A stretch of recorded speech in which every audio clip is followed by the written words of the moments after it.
If you're just starting to explore the concept of bankruptcy, then you've probably come across something called the bankruptcy means test.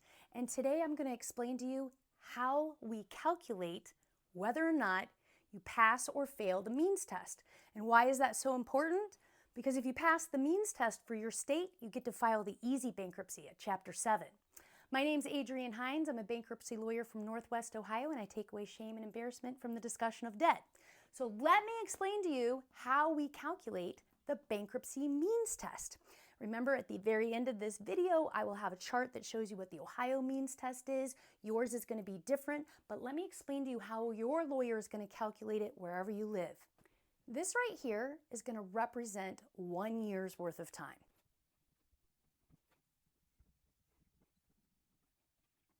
This is our 1 year chart here.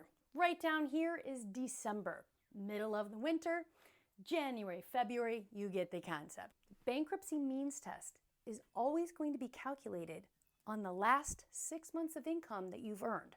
And it's not the last 6 months of income that you earned before the day you called your bankruptcy lawyer. Hello? It's the 6 months of income you earned prior to the day you file. So picking the right day and the right time to file is really important in bankruptcy.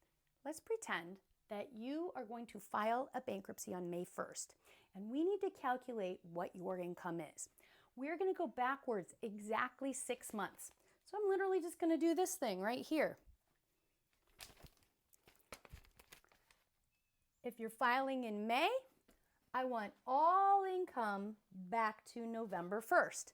This represents 6 months. Now, this is assuming you're filing on May 1st. I want November 1st to May 1st. What if you come to me on May 1st and you're like, oh, I'll get my paperwork together, I'll get it going, but we don't file until almost the end of June. Well, by the time the middle of June rolls around, we've got different numbers I now need to look at, right? I'm now looking at a different set of income numbers, and we need to plan on that. And we need to know that that's happening. Why do we need to know that? Why does any of this matter? Well, let me ask you something. What do you think happens if you get a $10,000 bonus at the beginning of December? Happy holidays, we love you. You get $10,000 in the beginning of December.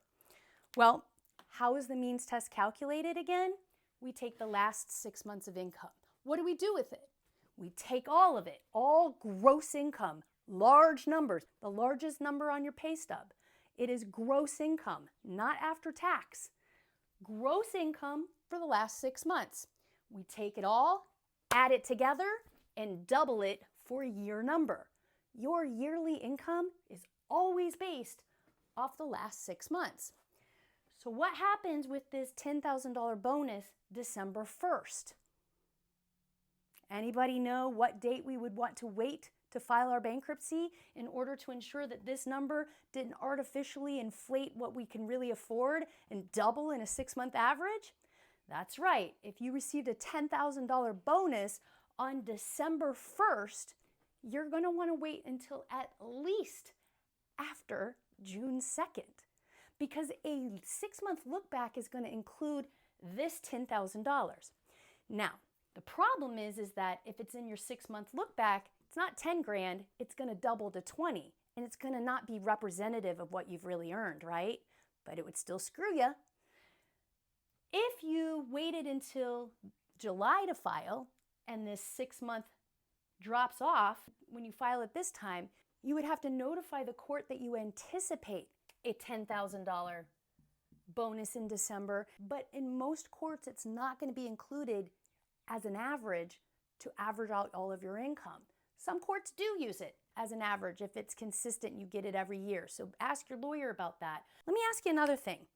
What do you think, let's take this out of here. If this is what your year looks like, let's pretend you are a construction worker and these are your big earning months, right? Down here is when you're on unemployment. If you are earning all your money from March to September, what do you think the best time to file bankruptcy for you would be?